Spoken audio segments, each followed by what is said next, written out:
Assalamualaikum warahmatullahi wabarakatuh. Perkenalkan, nama saya M. Arif Firdaus dari kelas 12 IPA.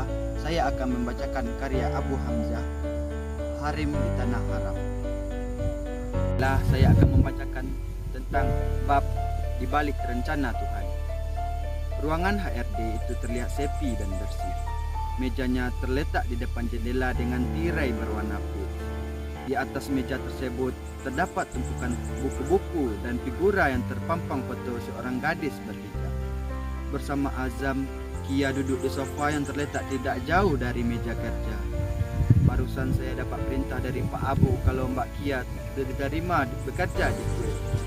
Tetapi untuk sementara di bulan pertama ini Mbak Kia diminta untuk menemani Mas Azam dulu, kata karyawan Abu Rafel menjelaskan, senyumnya tampak cerah. Alhamdulillah, terima kasih ya Allah. Kia memuji asma Allah.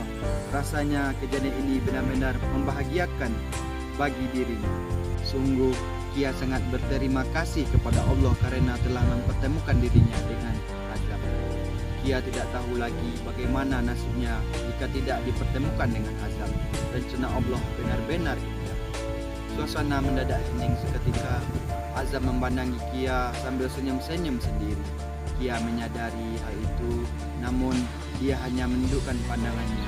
Ada rasa yang berbeda saat melihat senyum Azam, namun Kia segera mengalih senyum.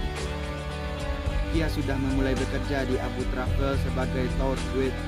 Setelah itu, sarapan di hotel berupa buffet lengkap dengan irisan tomat, mentimun, dan dedaunan khas Turki. Kia mengantar jemaah ke Pamukkale. Segera menaiki bus dan menuju Denizli Otogar. Sesampainya di Pamukkale, Kia mengatur rombongan jemaah untuk masuk gazebo khusus grup tour, yaitu main gate yang dimulai dari atas, yaitu ruins. Hari itu masih pagi, jadi suasana Pamukkale masih sepi pengunjung. Pamukkale berarti benteng kapas dalam bahasa Turki. Kota ini memiliki air panas dan travertin, mineral karbonat yang ditinggalkan oleh air yang mengalir. Ia menjelaskan dengan luas sambil menunjuk travertin. Ikon Pamukkale, sebuah tempat yang luas dan tampak begitu indah. Di sana, para rombongan jemaah langsung terpana, kagum melihat pemandangan di depannya. Seperti berada di tempat yang bersalju karena tempat lapang itu rata oleh warna putih. Namun itu semua bukan salju, melainkan batu yang berbentuk karena erosi yang diakibatkan oleh cuaca ekstrim. Batu-batu tersebut seperti kapas yang tampak begitu mengagumkan. Para jemaah yang dipandu Kia berjalan mengelilingi lokasi wisata. Mereka mengeluarkan kameranya masing-masing dan memulai memotret pemandangan indah itu. Kia menghentikan penjelasan sesaat sambil menunggu para jemaah selesai memotret. Pamukkale terletak di wilayah Turki Aiga Dalam, di lembah Sungai Menderes, yang memiliki iklim sedang untuk sebagian tahun. Yunani, Romawi kuno, dan kota Bizantium dari Hierapolis dibangun di atas benteng putih yang secara keseluruhan panjangnya sekitar 2.700 meter dengan lebar 600 meter dan tinggi 160 meter. Kia menyelesaikan penjelasannya. Terima kasih Kia atas penjelasannya, ujar salah satu jemaah rombongan yang sedari tadi seangkat terkagum-kagum dan tampak puas dengan pelayanan Kia. Sama-sama Ibu, jawab Kia sambil tersenyum ramah. Senyumnya benar-benar memukau para rombongan jemaah. Jemaah mengangguk dan merasa senang. Jemaah lainnya memperhatikan keseriusan dan pelayanan Kia yang sangat profesional. Di sisi lain, tapi masih satu lokasi dengan Kia yang mendampingi jemaah perempuan, Azam juga menampingi jemaah laki-laki dengan ramah. Jemaah terlihat puas dengan pendampingan Azam. Tiba-tiba ada seorang muncul dan mengambil tas kecil milik jemaah Azam. Azam yang melihat kejadian itu langsung menghardinya. Kembalikan tas itu, teriak Azam sekencang-kencang. Laki-laki itu berlari ke arah lorong dengan membawa tas milik jemaah. Azam tidak mau tinggal diam. Dia mengejar pencopet itu. Para jemaah hanya dapat menyaksikan aksi kejar-kejaran itu tanpa berani bertindak. Mereka hanya memasang tanpa gelisah, sedangkan pemilik tas hanya terdiam pasrah.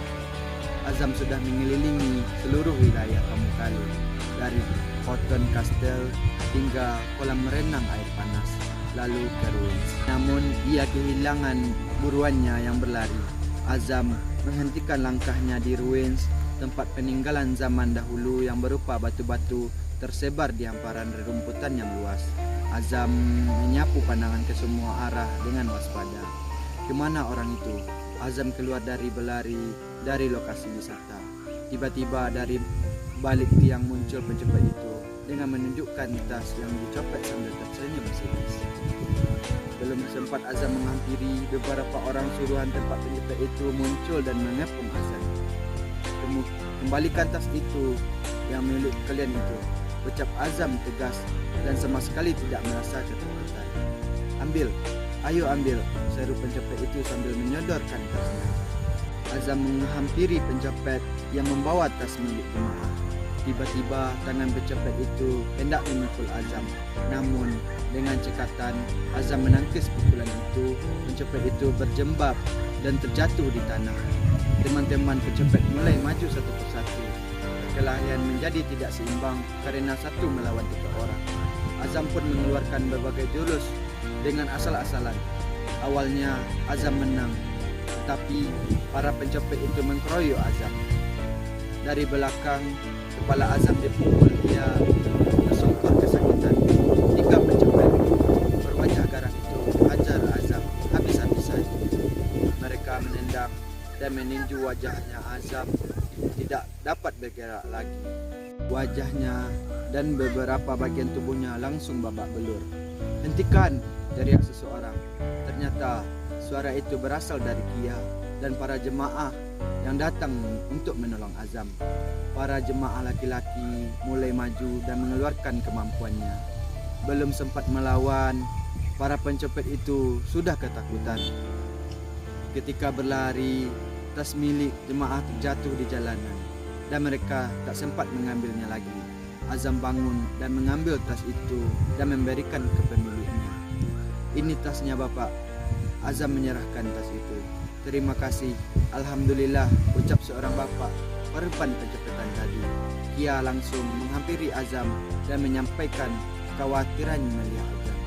Wisata selanjutnya adalah Mount Nemrut.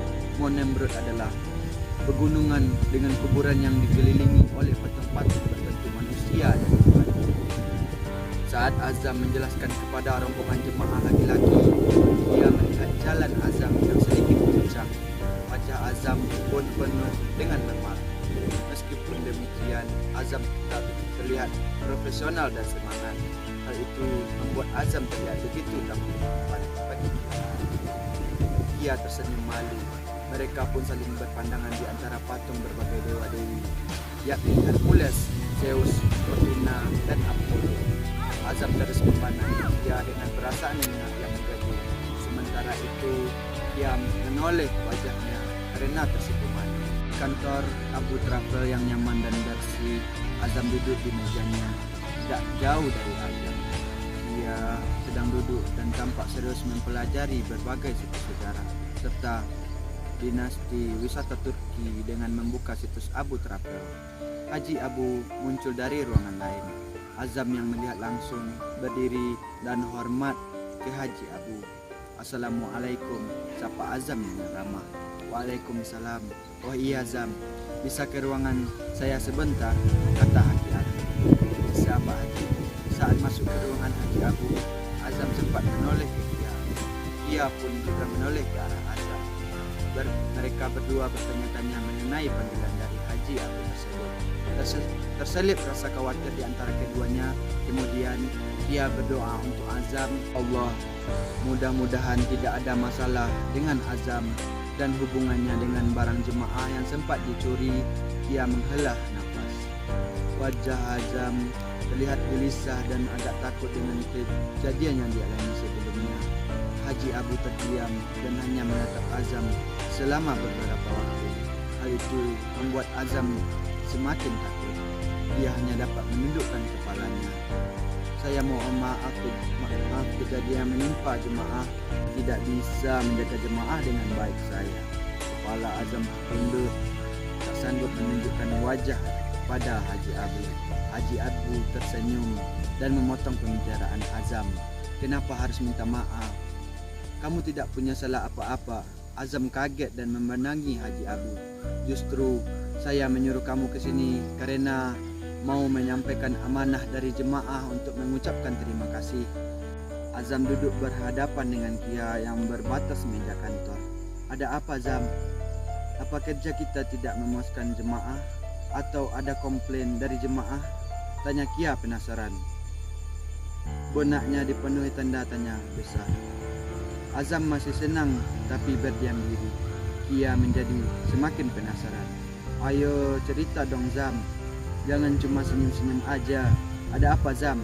Jawab Azam. Alhamdulillah, kita ditugaskan Pak Haji Abu yang mendampingi jemaah sampai ke Baitullah. Wajah Kia spontan terkejut dan hampir berteriak, tapi segera ia urungkan. Alhamdulillah ya Allah. Allahu Akbar. Hamba bersyukur atas nikmat-Mu.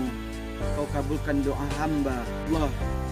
Air mata Kia menetes haru dan langsung sujud syukur di lantai kantor. Hari yang diimpikan Kia pun terjadi. Baitullah yang diimpikannya selama ini sekarang di hadapan Kia. Terlihat Kia menemani jemaah perempuan menuju Baitullah. Allahumma labbaik syarikallah. Kia dan para jemaah rombongannya dengan serentak membaca doa-doa. Di sisi lain, jemaah laki-laki didampingi Azam juga berseru doa-doa ibadah haji. Kia dan jemaah lainnya mengelilingi Baitullah sambil mengucapkan zikir-zikir. Demikian pula dengan Azam. Sela-sela mendampingi jemaah, Kia berdoa dengan khusyuk di depan Ka'bah. Air matanya bercucuran.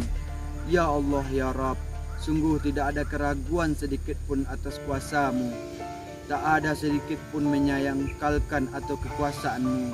Terima kasih telah Kau kabulkan impianku untuk menginjakkan kaki di tanah suci-Mu. Ya Allah, terima kasih.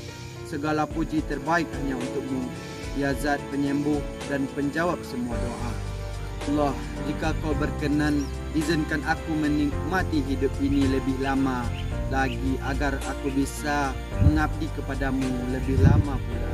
Meskipun aku tahu dan kau pun tentu lebih tahu kalau saat ini ada kanker yang bersarang di rahimku. Meskipun aku juga tahu bahwa semua penyakit berasal darimu dan terjadi atas kehendak-Mu. Kerana tidak ada yang perlu aku khawatirkan, kerana aku yakin Kau selalu jadi penolong terbaikku. Ya Allah, setelah kerinduanku pada rumah mulia-Mu, aku merindukan sosok ayahku. Aku ingin sekali berbakti padanya sebagai balasan atas kebaikannya selama ini. Dan dari bab di balik rencana Tuhan yang saya bacakan, saya sudahi. Assalamualaikum warahmatullahi wabarakatuh.